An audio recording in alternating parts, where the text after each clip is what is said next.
Hello students, class 12 के हिंदी का chapter बहुत दिन बाद डाउनलोड कर रहा हूँ, अपलोड कर रहा हूँ और बहुत जल्दी हो जाएगा। देखिए ये चैप्टर तुमुल कोलाहल कलह में। इससे पहले की सारी कविताएं मैं पढ़ा चुका हूँ, ठीक है। कविताओं को खत्म करके मैं इसका कहानियों को भी करवाऊंगा, इसीलिए घबराना नहीं है। चैनल को तुरंत सब्सक्राइब करनी है और अपने दोस्तों तक शेयर करना है। बकवास और फालतू बातें इस चैनल पे बिल्कुल भी नहीं होती है। 10 मिनट के वीडियो को 25 मिनट नहीं किया जाता है। चलिए स्टार्ट करते हैं। पहले मैं इस कविता को समझा के उसका सारांश समझा के, सारांश या भावार्थ जिसको बोलते हैं उसको बता दूंगा। फिर अंत में मैं इनका बहुत सारे क्वेश्चन आंसर्स भी करवाऊंगा जो बोर्ड परीक्षा के लिए बहुत ही महत्वपूर्ण है। तो चलिए स्टार्ट करते हैं बिहार बोर्ड का ये चैप्टर तुमुल कोलाहल कलह में। देखिए बच्चों, कविता को समझने से पहले कवि के लिखने का उस समय की स्थिति और परिस्थिति समझना आवश्यक है। तो ये जयशंकर प्रसाद द्वारा लिखा गया ये कविता है और ये जयशंकर प्रसाद उस समय स्वतंत्रता सेनानी के रूप में भारत की आजादी के समय कार्यरत थे।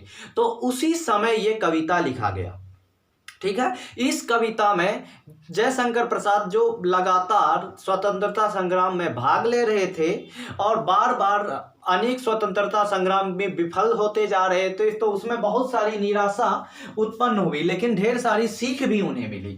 तो उन्हीं को संग्रहित करके इनमें इस कविता में लिखा गया। और सबसे बड़ी बात यह है कि यह कविता किसी कविता संग्रह मतलब एक बड़ा बुक कामायनी, कौन सा बच्चों? कामायनी, जिसका अर्थ होता है स्त्री। कामायनी जो है स्त्री का पर्यायवाची शब्द है, उसी से लिया गया है, ठीक है।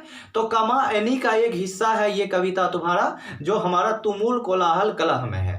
तो स्त्री, प्रकृति, सुंदरता, विश्वास, कुछ चीजें दो भाग मुख्यतः। पहली मनुष्य का विश्वास और दूसरी स्त्री।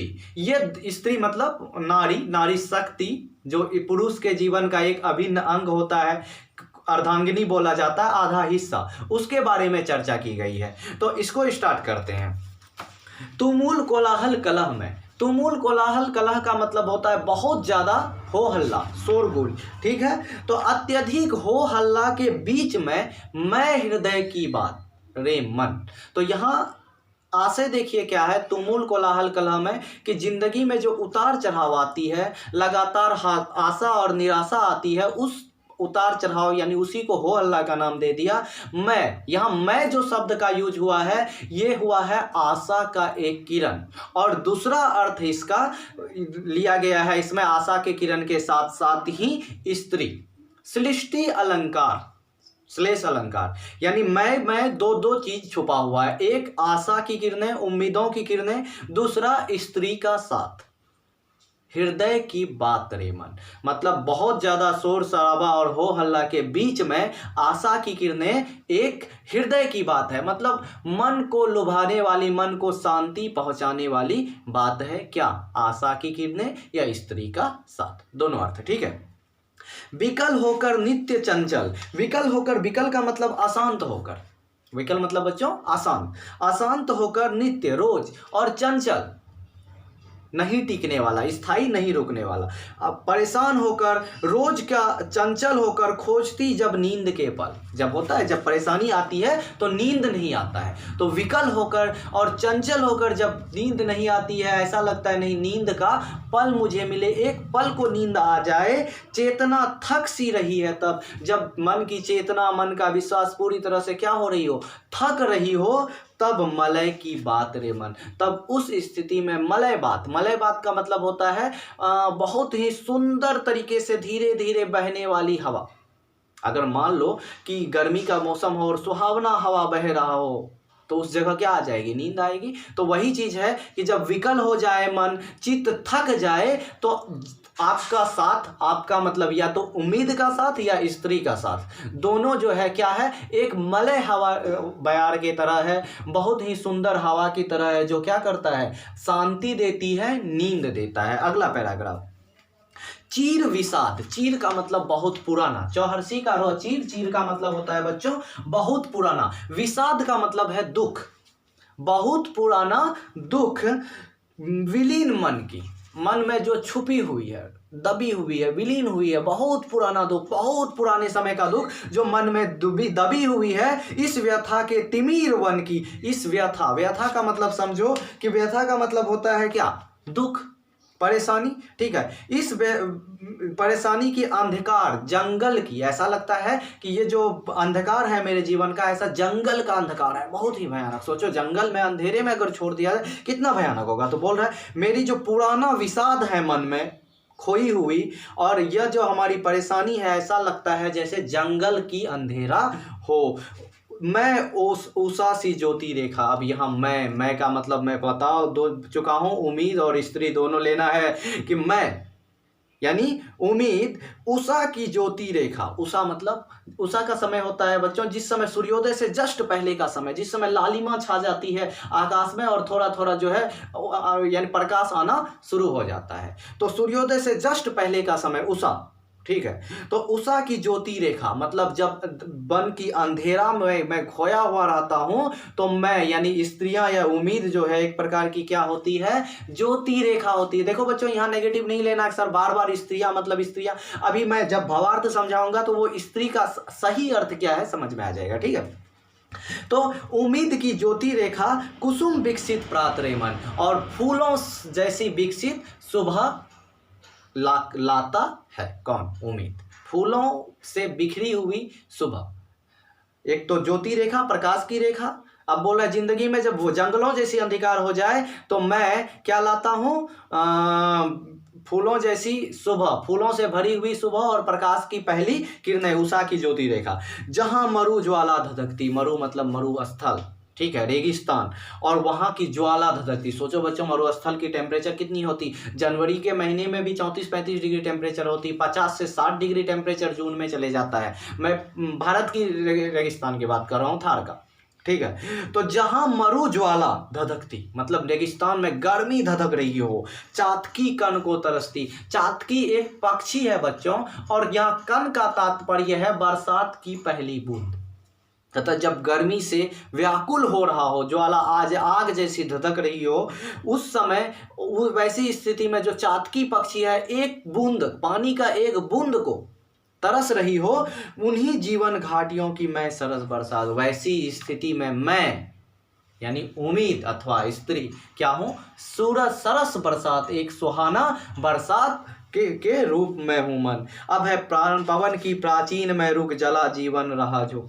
अब जरा देखिए बोल रहा है पवन की प्राचीर में रुक। जैसे अगर उम्मीद की हवा आ रही है तो प्राचीर का मतलब होता है बहुत ऊंचा दीवार, वहां पर रुक कर। इसमें क्या मतलब हुआ बच्चों कि जीवन की गति को रोक देने वाला, प्रवाह को रोक देने वाला दीवार। जला जीवन जा रहा झुक, और जीवन क्या हो रहा हो ऐसी स्थिति मतलब आगे जब बढ़ रही हो तो जीवन के बीच में क्या आ गया, प्राचीर आ गया, दीवार आ गई ऊंचा, और वो पवन क्या होगा, रुक जाएगा, और वहां क्या होगी, जीवन जल रहा होगा। रुक गया तो मतलब क्या, धीरे धीरे जीवन नष्ट हो रहा है। इस झुलसते विश्व वन की मैं कुसुम रात रेमन। इस झुलसते विश्व वन की मतलब जहां उम्मीद की किरणें रुक गई हो, थम गई हो, उस स्थिति में मैं जो है कुसुम ऋतु रात रेमन। कुसुम ऋतु, कुसुम का मतलब पुष्प, पुष्प से भरा हुआ रात मतलब उम्मीदों की काफी अच्छी शुरुआत रेमन। अब है चीर निराशा निर्धर से, पुरानी निराशा निर्धर, निर्धर नीर को धारण करने वाला बादल। क्या बच्चों निर्धर का यहाँ क्या होता है, बादल, नीर को धारण करने वाला। तो पुरानी निराशा किसकी, बादल की, प्रतिछाया मतलब क्या हुआ, ढका हुआ। क्या बोल रहे, पुरानी निराशा से भरा हुआ बादल द्वारा पूरा हुआ ढका हुआ अश्रु सर में, आंसुओं से ढका हुआ। यहाँ देखो यहाँ क्या तात्पर्य बन रहा है कि बहुत ही पुरानी निराशा मन में, बादल के मन में, और वो बादल आंसुओं से पूरी तरह से आच्छादित है। मधुप मुखर मरंद मुकुलित। अब देखो मधुप मुखर मरंद मुकुलित कौन सा अलंकार है बच्चों, ये है तुम्हारा पहला अलंकार। पहला वाला कौन सा अलंकार था जो बार बार आ जाती है, वो मतलब तुम्हारा भूल रहे हैं, शब्द अलंकार का ही पहला भेद है, कौन सा, अनुप्रास अलंकार है, ठीक है। तो यहाँ बोल रहा है मधुप, मधुप का मतलब भौरा, ठीक है। मधुप का क्या मतलब है, भौरा, जो फूल से रस चूनता है। मुखर मरंद मुकुलित, मरंद का मतलब हुआ बच्चों मधु, मधु मतलब शहद। क्या जिस तरह भौरा को शहद मिल गया हो किसमें, मुकुलित फूल में, मुकुलित मतलब कली, ठीक है। तो मुकुलित कलियों से गदराया हुआ मुकुलित फूल में मैं सजल जलजात रे मन। जिस तरह एक भंवरे को क्या मिल गया हो, शहद मिल गया हो फूलों से सजे हुए कली में, उसी प्रकार मैं जो है उम्मीद जो है सजल जलजात रे मन, मतलब ऐसी स्थिति में सजल जान को देने वाला जल से भरा हुआ क्या हो, कमल, जलजात, जलज, जल जात का मतलब हो कमल हूँ रे मन। तो ये तुम्हारा अर्थ था कविता का, तो आपको समझ में आ गया होगा। हर एक शब्द का अर्थ पीछे भी दिया हुआ है। चलिए इसका कुछ भावार्थ में लिखा हुआ हूँ, समझा देता हूँ, ठीक है। उसके बाद मैं इसका क्वेश्चन आंसर भी करवाने वाला हूँ। प्रस्तुत कविता मतलब ये जो तुमुल कोलाहल कला है, जयशंकर प्रसाद द्वारा रचित कामायनी, देखो लिखे है ना, स्त्री का पर्यायवाची शब्द से लिया गया है। कामायनी जो एक कविता संग्रह है ढेर सारे, उसी में से एक भाग है। कामायनी का कौन सा भाग से ये लिया गया है? ये शायद कामायनी का प्रस्तुत श्रद्धा भाग, नायिका श्रद्धा मतलब लिया गया है। यह कविता जीवन में आने वाली आशा और निराशा के बीच की दुविधा जो है, द्वंद्व को प्रस्तुत करता है। यह कविता क्या करता है? जीवन में आशा और निराशा के बीच का जो द्वंद्व है, डायलेमा है, उसको क्या करता है? प्रस्तुत करता है। इसमें नारी की भी जीवन के मुश्किल वक्त में साथ को दर्शाता है। मतलब जीवन के मुश्किल वक्त में नारी का किस प्रकार साथ है, उस चीज को दर्शा रहा है। इससे उद्धत निराशा, इसमें इस कविता में जो निराशा को बताया गया है, वो निराशा क्या है? ये निराशा है उस समय की, तात्कालीन मतलब उस समय की स्वतंत्रता आंदोलन का लगातार विफलता से उपजी हुई है। मतलब जब वो स्वतंत्रता आंदोलन बार बार विफल हो जा रहे थे, अंग्रेज जीत जा रहे थे, तो उससे जो निराशा उत्पन्न हुई थी बच्चों, उससे ये उपजी हुई है। बच्चों जल्द से जल्द वीडियो को लाइक कर दीजिए, शेयर कीजिए दोस्तों के साथ। बहुत रिसर्च करके मैं काफी मेहनत करके आप लोगों के लिए वीडियो बनाता हूं, ताकि समय कम बर्बाद हो और कम समय में अधिक चीजों को सीख सको आप लोग। 15-20 मिनट की वीडियो में पूरी कविता का भावार्थ, अर्थ, उसके बाद क्वेश्चन आंसर खत्म।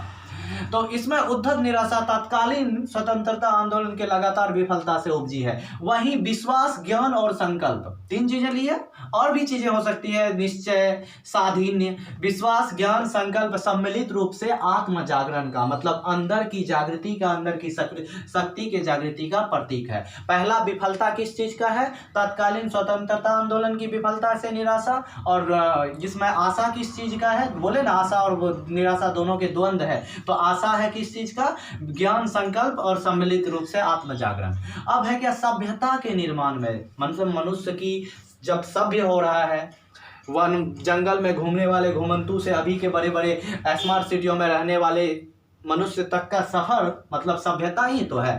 सभ्यता के निर्माण में स्त्री का साथ पुरुष को संपूर्ण परेशानियों से मिली चिंता, ध्यान दीजिएगा, यही मैं बताया था ना, स्त्री स्त्री बार बार बोल रहा हूँ। इसका क्या मतलब है कि स्त्री का अगर साथ मिले, वो साथ कैसे कि अगर जितनी भी परेशानियां हो रही है, उस परेशानियों से चिंता, निराशा को दूर कर देता है। कैसा साथ? पुनः जागृत होकर उन्नयन की ओर आगे बढ़ने लगता है। मतलब क्या वो जादू है? नहीं, जादू नहीं है। अगला लाइन में आपका कंप्लीट हो जाएगा कि आखिर स्त्री का कैसा साथ। अतः श्रद्धा और विश्वास के साथ स्त्री पर पुरुष का भावात्मक आश्रय, मतलब इमोशनल डिपेंडेंसी, मतलब भावना का साथ।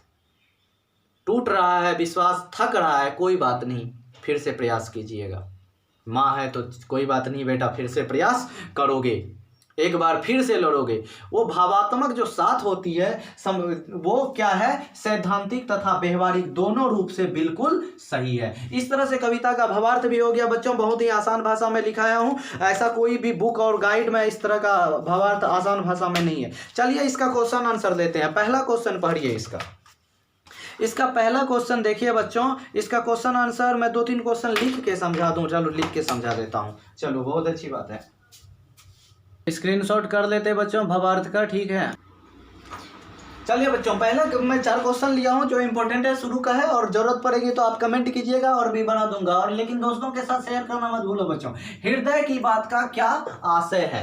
हृदय का बात का क्या मतलब हुआ बच्चों? कि यह मनुष्य की सुंदरतम अनुभूति और भावनाएं, मनुष्य के अंदर जीवन में जो सुंदरतम अनुभूति है, सुंदर अनुभव है, जो भावनाएं हैं, वही क्या है? हृदय की बात है। हृदय की बात का यहाँ आशय क्या हुआ बच्चों? मनुष्य के जीवन में आने वाली सुंदर से सुंदर अनुभव जो है, उसी से हृदय का बात है। यहाँ बाहरी कलह से, बाहरी कलह मतलब था ना, तुमुल कोलाहल कलह में, तो बाहरी कलह से परेशान होकर जब आदमी क्या हो जाता है, हताश हो जाता है, तो उस समय अंतरम की, अंदर की प्रेम, सुंदर और सृजन अनुभूति जो है, जो प्रेम, सृजन और की अनुभूति का क्या मतलब हुआ बच्चों, विश्वास की, ज्ञान की, प्रेरणा की जो अनुभूति है वही क्या है, हृदय की बात है। क्या है, हृदय की बात, मतलब मनुष्य के जीवन की सुंदरतम अनुभूति, विश्वास की अनुभूति, प्रेम की अनुभूति क्या है, हृदय की बात है। कविता में उषा की किस भूमिका का वर्णन किया गया है? उषा मतलब बताए थे बच्चों, मतलब उषा का मतलब होता है कि सुबह का समय, लेकिन इस कविता में क्या है, इस कविता में है कि अगर जीवन में विषाद आ जाए, व्यथा आ जाए, परेशानी आ जाए, तो उसके समांतर, साथ साथ, यानी परेशानी और दुख के साथ साथ चलने वाली जो विश्वास की किरण होती है, उम्मीद की किरण होती है, खुशी का जो किरण होती है, आशा का जो किरण होता है, वही क्या है कविता में, यानी कि जीवन में आने वाले विषाद के समानांतर साथ में विश्वास, उम्मीद की जो किरण होती है, हर्ष की जो उम्मीद किरण होती है, उसी को क्या कहते हैं, उषा कहते हैं। चातकी किसके लिए तरसती है? तो यहाँ चातकी का मतलब होता है कन। चातकी कन के लिए तरसती है, बताए ना, कन के लिए तरस रही थी चातकी। तो कविता में क्या था कि जब किस समय स्थिति था कविता का तुम्हारा, चातकी का, हाँ, जहाँ मरु ज्वाला धधकती चातकी कन को तरसती। तो चातकी किस चीज के लिए, कन के लिए तरस रही है। वो कन किस चीज का, स्वाति एक नक्षत्र है बच्चों, स्वाति नक्षत्र का पहली बूंद, स्वाति नक्षत्र की जो बारिश होती है, ढेर सारे नक्षत्र होते हैं, उसी में से एक नक्षत्र होता है स्वाति नक्षत्र। तो स्वाति नक्षत्र की बारिश की पहली बूंद के लिए चातकी तरसती है। अगला है बरसात को सरस कहने का क्या अभिप्राय है, मतलब बरसात को सरस क्यों कहा गया? तो देखो बरसात जब जीवन में क्या आती है, ज्वाला धधकती है, अब जीवन मरुभूमि के समान हो जाता है। ज्वाला धधकती मतलब परेशानियां आ जाती है, जीवन पूरी तरह से मरुभूमि के समान हो जाता है। उसमें चातकी मतलब वर्षा का जो कण है, जीवन के लिए क्या होते हैं, लोग वर्षा के कण के लिए ललायित हो जाती है, मतलब उम्मीद की कण के लिए, भरोसा की कण के लिए ललायित हो जाती है। ऐसी स्थिति में श्रद्धा का आना, विश्वास का आना या उम्मीद की कोई किरणें दिख जाना क्या होती है, बहुत ही सुंदर रस देने वाला होता है। इसीलिए बरसात में जिस प्रकार सुंदरता, मरुस्थल में जिस प्रकार क्या हो जाती है, बरसात सुंदरता ला देता है, उसी तरह मनुष्य की जीवन में जब रेगिस्तान जैसी स्थिति उत्पन्न होती है, तो उस रेगिस्तान जैसी स्थिति मतलब क्या, निराशा, हताशा उत्पन्न होती है, तो उसमें जो है उम्मीद की किरण क्या लाता है, बरसात लाता है। उसी तरह सरस हो जाती है जीवन। चलिए बच्चों, आज के लिए यहाँ तक। नेक्स्ट वीडियो में अगले कविता के साथ मिलेंगे। अगर आपको इनमें और भी प्रश्न आंसर करना है तो कमेंट करके लिख सकते हैं। ठीक है बच्चों, धन्यवाद।